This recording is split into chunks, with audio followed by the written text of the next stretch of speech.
Aswand, Cruickshank, the one and only Move Swiftly speaker, checking in for a daily Move Swiftly thought, giving you a perspective on teamwork you will not get anywhere else. And here in South Florida, happens from time to time. You guys know me if you're a regular listener to this work, to this channel.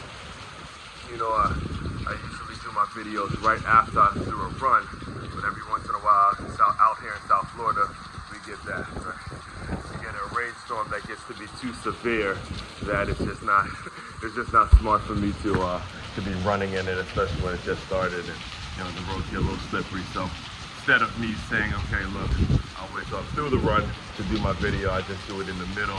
That way you guys understand that this is raw, uncut, unfiltered stuff that you get every single day over here in the Move Swiftly world. All right, so as far as what we're discussing, what we're gonna get into today here in the Move Swiftly, in today's Move Swiftly thoughts.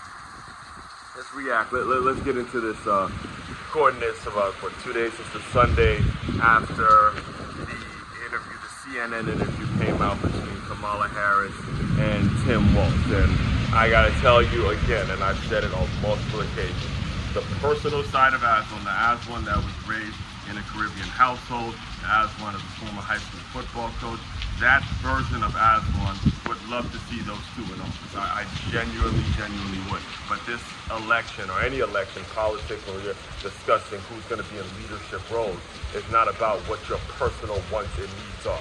It's not about what you personally want for the country. It's about what's going to be best for the country, what's going to be best, who's going to serve the next generation of young people best.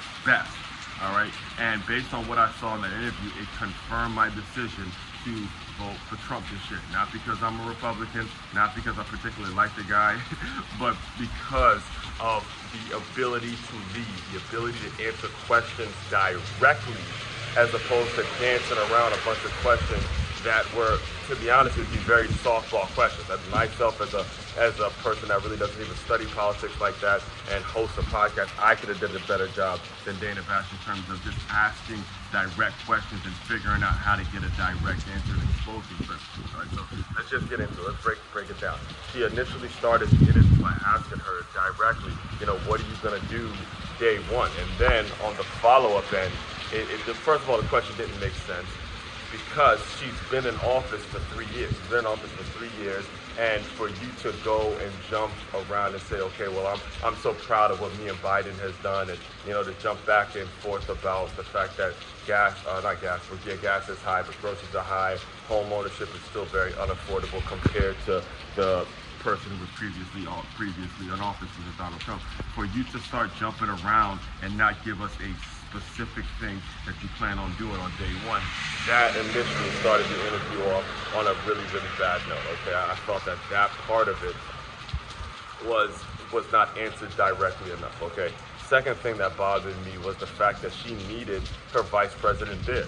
There was no point doing that. This is the first time you're giving an interview for the country to see you as president, and I don't think Tim Walz would have mind say, look, this is my first opportunity to just have a conversation with the American people, for them to see me by myself. Hey, Tim Walz, just sit this one out for now. I'm so about a feminist movement. I'm so much about women being in power and not needing a man and all that kind of stuff. You sit this one out while I answer the questions directly. Again, there was no need for Tim Walz to be there if you were going to keep giving this interview, okay? Next thing that I didn't like was the fact that, when they asked her about the race, and now again, let me preface what I'm going to say by explaining to you, her race really doesn't fucking matter. It really doesn't matter what her ethnicity is when it comes to the job she's pursuing, when it comes to being the president.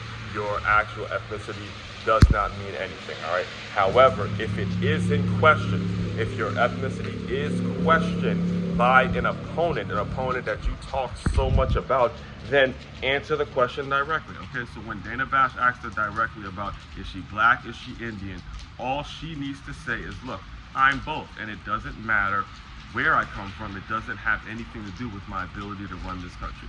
That took me maybe 3 seconds to say, look, my mother's Indian, my father's black, and I'm both. I'm proud of both my heritage, both my ethnicities, and none of that matters in regards to how I run this country. I'm not running for fucking president. I answer the question better than she did. And that's what's ridiculous in my opinion. All right. Next thing was again the same thing I thought when I watched the speech at the DNC. It's too much. Whenever you get pressed with a question, it's too much about what Trump did and what Trump didn't do and all that kind of stuff. And the final thing that truly did bother me about, and why again I'm not telling you who to vote for, but I would be very skeptical if you do decide to vote for Kamala Harris because of the way she answered the Biden question. And that's the question that everybody wants to know, because just 3 or 4 months ago it was all about, you know, Biden's doing fine. Everyone was questioning what his ability was to run the country, and you have been on camera. Okay, campaigning, lobbying for this guy, saying, hey, he's fine, he has no ability. I mean, he has the ability to run the country, and he's another 4 terms. This is what he said. And then all of a sudden, he drops out. That needed to be explained to people very clearly why he dropped out, and instead, you danced around it and started talking about some of the things that you did and how proud you guys were, proud you are of working with him and all this other stuff that, again, may be true, but that's not necessarily right now the platform or the forum to be discussing that. What needs to be discussed is why did he drop out if he was fine. What made him drop out? What happened that made it so you guys decided to go with you? That's something people deserve to know, regardless of how historical the election is or how historical it may be. If you do in fact win, which I pray to God she doesn't, but if it does happen, what needs to be discussed is what made Biden drop out specifically, and then you can go from there. Again, lack of transparency, lack of authenticity, and a bunch of dancing around questions when you had the opportunity to discuss whatever it is you need to discuss. Those are the things that need to be taken away, regardless of, you know, of race or where she's from, and, you know, how historic all this other stuff is going to be. All that identity politics stuff, you got to remove it from your mindset and put the best people in positions of leadership. All right. So those are my thoughts.